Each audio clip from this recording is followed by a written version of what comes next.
Coming at number 5, we've got the Satanic Idol. Now, Satan is usually quite a controversial figure. In the past, any mention of the name would have been associated with something terrible, especially as satanic panic swept the nation. Why won't anyone think of the children, right?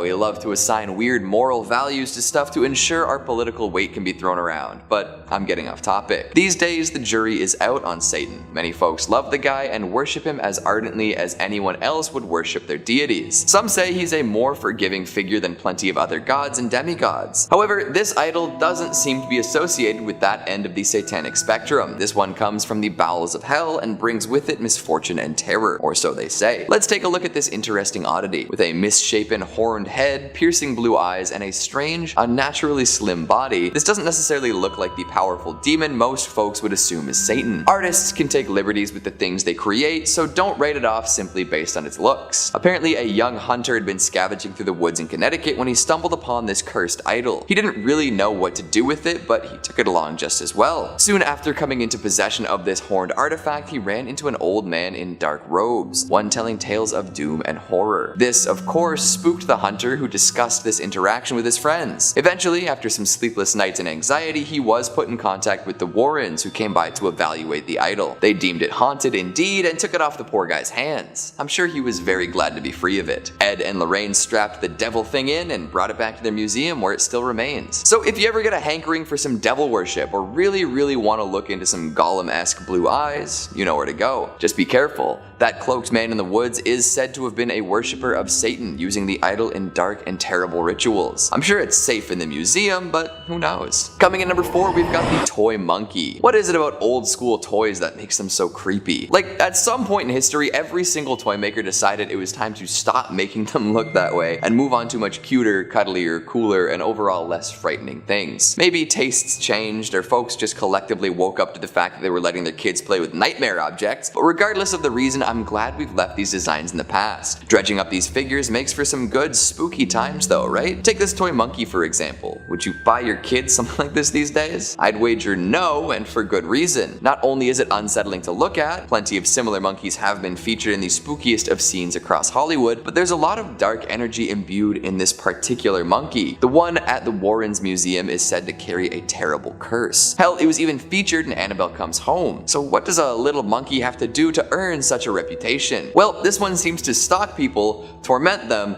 and then kill them.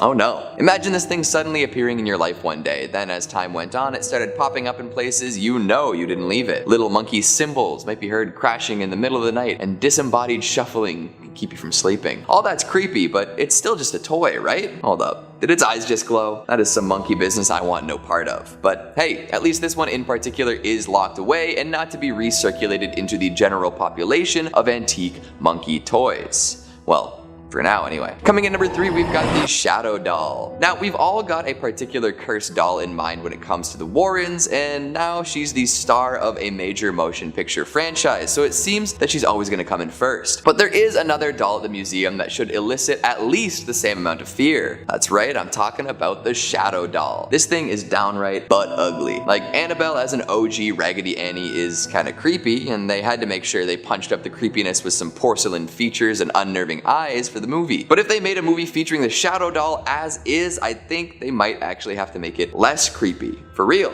I don't know if big movie theater chains would allow something like this on their screens. Feels like something out of a snuff film, maybe a low-budget exploitation flick. Nobody's looking at this and saying, oh yeah, I want to watch a whole movie based on this thing. Worse yet, the Shadow Doll seems to carry a much more terrible curse than most. Plenty of cursed dolls require you to be in the same room as them in order for the worst of the effects to hit you, but the Shadow Doll just needs you to view a picture of it to generate risk. Just looking at it means there's a chance it'll visit you in your dreams and kill you there, Freddy Krueger style. And based on looks, I don't think it would make it fun like Freddy does. It would just be brutal and upsetting. Goodness gracious. Coming in number 2, we've got the Pearls of Death. These are known for their outrageously dangerous powers. They might just look like a nice set of pearls waiting to be adorned by the fanciest of folk, but be warned, the glamour is not worth the price. And I'm not talking about how much you pay for them. No, it is not money that these pearls want, it is your life. Owners Owners of this particular string of aquatic orbs have complained time and time again of the necklace constricting around their throat and choking them. According to the first woman to adorn herself with this luxurious item, she felt as if she was being strangled as soon as she put them on. She attempted to take them off, but was unsuccessful. Panicked, she rushed out to request help, and it took multiple people yanking on the string to finally set her free. Since then, people have been very reluctant to wear these pearls. Some believe that a Satanist or black magic worshipper cursed the necklace before it was given to the unfortunate woman, kind of like the opposite of a holy person blessing an object. How fun. I wonder if we got a priest in there, whether they could cancel out the curse. I suppose not too many people are willing to test whether or not the pearls are still strangling. And finally, at number 1, we've got Annabelle, the Warren Museum tenant who needs no introduction, the mistress of the glass case, the shadow clawer of college boyfriends, the mega million movie star herself, Annabelle. What a classic cursed doll. Honestly, I'm sure the museum could liquidate most of their other objects and still have a similar crowd come by if they just kept Annabelle. Legendary. She looks a little different in real life than in the movies, although I'm sure this is true of any movie star. We've already discussed her Raggedy Annie appearance, especially compared to the more porcelain figure in the flicks. However, this doll makes up for a lack of spooky looks with a plethora of terrifying tales. After being gifted to a nursing student, Annabelle started acting strange. She'd move around the house on her own and leave little notes to the girls living there. Eventually, she would attack and strangle the boyfriend of one of the students, leaving them desperate for help. The Warrens soon arrived and whisked the doll away. However, they seemed to know just how wretched and terrible she could be, and as such, they locked Annabelle away in a holy box. This seems to keep her at bay, but who knows? Someday she could break free once again. I'm sure there are plenty more extra cursed and haunted objects held at the Warren Occult Museum, but today we've only got time for 5. Coming in at number 5, we've got the organ. Thankfully, it's not an internal organ or anything like that, although, to be honest, I'm not so sure that would be any more creepy than this haunted musical instrument. Organs always tend to have a spooky sound to them, whether it's that classic bit from Bach's Toccata and Fugue in D minor, or some old hymnals echoing through an empty church. The pipes and keys combine to create spine-chilling music more often than not. It's a classic sound used to elicit fear and atmosphere in all sorts of different environments. So of course, the Warrens brought one back to the museum. It's not a grand affair, definitely not a pipe organ or anything close to one in size and scope. However, it does make up for a general lack of volume and dynamics with an array of haunted energy. The main thing that tends to set people off about this musical instrument is the fact that it likes to play itself. It's not a player piano, nor is there any sort of mechanism inside that would suggest that it was ever meant to make music without the help of a musician. But when the clock strikes 9 p.m., or the museum's apparent witching hour, this keyed instrument starts to play. I'm sure the first person to discover this detail was sufficiently spooked. Playing on its own isn't the only oddity associated with the organ. It's also known to cause anomalous things to happen to folks who play it. One might see a strange man standing beside the stool as they play, or maybe they'll have dreams full of haunting music for a while. If you go in and hit a few keys on this organ, maybe even sit down and play a fugue, all sorts of unfortunate events may be in your near future. After the organ was retrieved from the supposedly haunted house of a reverend, it was placed in the museum. Interestingly enough, no anomalous activity was reported before it was brought back. However, the Warrens were no slouches when it came to decorating, and soon enough the organ was covered in all sorts of other interesting oddities. Now, this idea I came up with on my own, so don't take it as a fact or ask me to cite anything. But what if the things the Warrens placed upon the organ caused it to become haunted? Maybe the curses dwelling inside of those objects came out and played the organ themselves. Food for thought, for sure.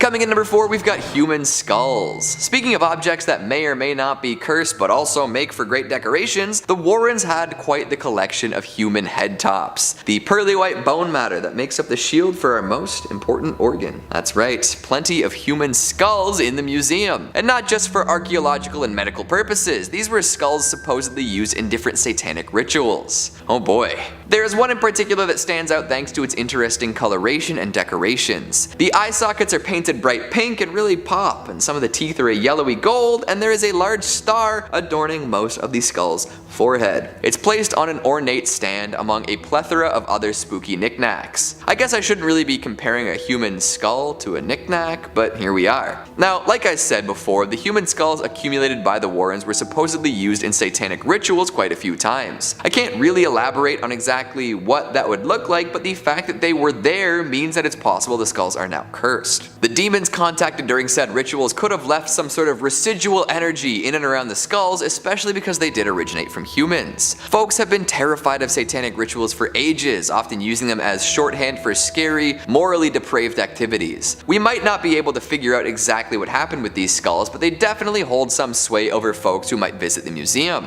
It's morbid, it's creepy, and it smacks of the paranormal. Just hope that this kind of thing never ends up happening to your skull. Or you know what, maybe you'd prefer that the top of your head ends up in a museum. That's one way to stick around for a while, right? Coming in at number 3, we've got the Haunted Music Box. Just another classic spooky object. Where would we be today without spring-wound machines that generate tinkly renditions of famous tunes? I feel like every 10 movies or so there's a shot of a haunted music box. Maybe that's a thing of the past at this point, but we do know that the Perron family dealt with a whole lot of nonsense stemming from a music box in the first Conjuring movie. Some things that appear in the Hollywood flicks don't actually exist in the real world, and they're just there to add some intrigue. The samurai suit in the Feely Mealy game were a couple examples of that, but we'll leave it at that for now. We'll focus back on the music box instead. After playing a big role in the exorcism of Bathsheba, it gained some wicked notoriety. Folks who had seen the movie assumed that this object was cursed in exactly the same way. That's not really the case, but it is fun to imagine, right? Music boxes are classic vessels for curses, especially thanks to the general creepy vibe the music can give off. How many cheap horror creations make use of a distorted music box song and some creepy childish laughter? Actually,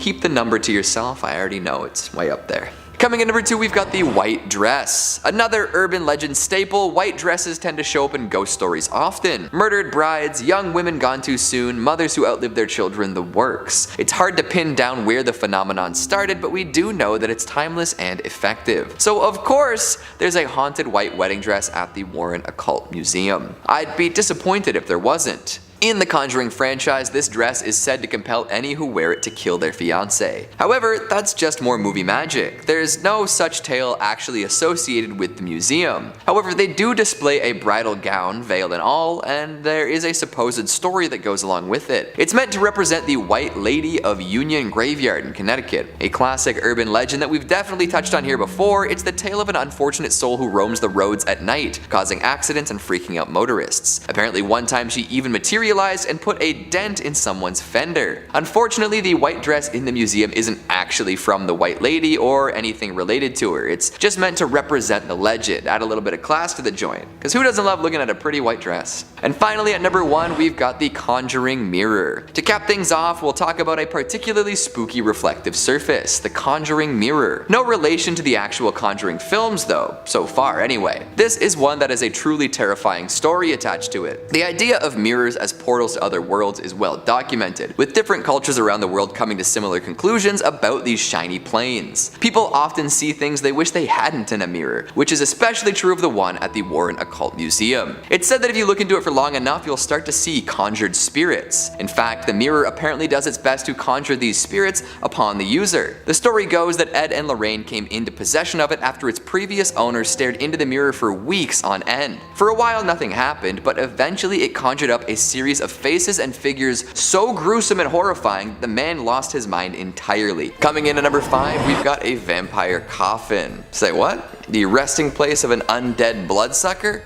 In this museum?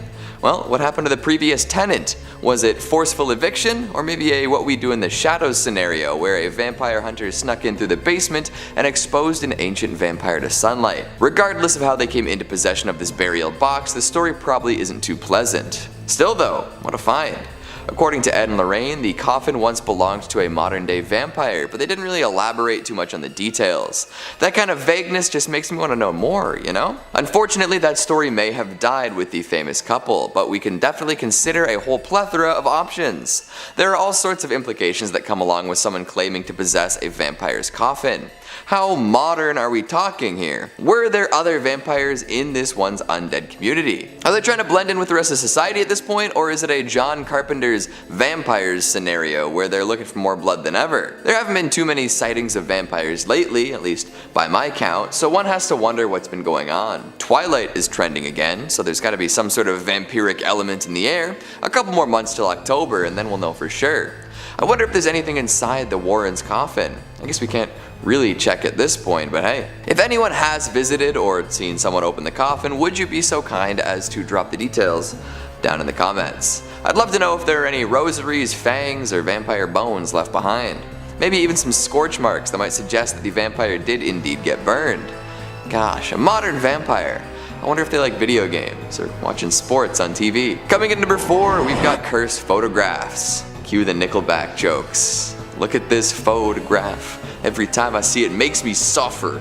Not as catchy, but you get the point anyway. While none are particularly legendary, you can definitely assume that any photographs at the museum have a creepy backstory. I'm actually kind of surprised more cursed photos aren't circulating these days. It seems like a lot of photographs with spirits and curses imbued within are from the age of the darkroom, or even before that. Do you think that tintype pictures were more likely to be cursed? I suppose there was the good old practice of death photos. Plus, plenty of folks got included in family photos, even post-mortem, because the experience of having your picture taken was so rare. Folks have a lot more opportunities to snap pics of their friends and family these days, so images of corpses made up to be more alive are probably less common, at least as far as I know. The internet is a deep and dark place, and I'm sure there are folks who would pay top dollar for something like that taken with a mirrorless DSLR. Oh boy. Back to the museum though, there are entire walls covered in creepy old photographs. It kind of feels like a haunted house attraction at a theme park sometimes, now doesn't it? We've got brides with their faces totally obscured, white dress and all. Are those flowers symbolic or something? I guess we can't really know. Images of sinister looking men in hunting garb adorn the walls as well, making folks wonder what their story might be. Sullen-faced children looking past the camera, images of demonic figures, questionably dark photographs of things difficult to make out the works. To look at these photos is one thing, but to have one in your home is something else entirely. Thankfully, they're at the museum and not for sale. However, there is the good old theory that photos of the photos might bring the effects of the curse wherever they're viewed. So like the shadow doll, you might be done for just by looking at these pictures of pictures. Maybe consider investing in some holy water or seeking out the advice of a paranormal expert. Good luck with all that. Coming in number 3, we've got demonic masks. Masks hold such rich meaning all across different cultures. The obscuring of one's face can cause so many things to happen, both good and bad. There's the classic idea that once a person puts on a mask, they will finally act as their true self. Others know that masks can protect folks from recognition, whether that means from other humans or paranormal entities that want to take something from you. On stage and in day-to-day performance, masks are associated with deception and hiding one's identity. So when they're used in dark rituals or other haunted rites, they may be inhabited by things other than people. Take a walk around the museum and you will find a treasure trove of creepy and disturbing face coverings. Uncanny Valley inhabitants of the highest order, these creations of rubber and paint can really be upsetting to look at for too long. Red-faced demons, dirty hags, strange screaming mouths, and more. A lot of them remind me of classics from Halloween 3 and Goosebumps, two mask-based experiences that shaped my childhood in ways we can't really get into today. Don't put any of them on, for nobody knows what might be dwelling within. Could be a nice spirit, or even better, nothing. Although there's always the risk of a malevolent demon waiting within, eagerly anticipating the moment an unsuspecting victim dons the mantle. Maybe stick to medical masks for now. No demons should be waiting in there, plus you'll keep all your droplets to yourself. Coming in at number 2, we've got the tombstones of children.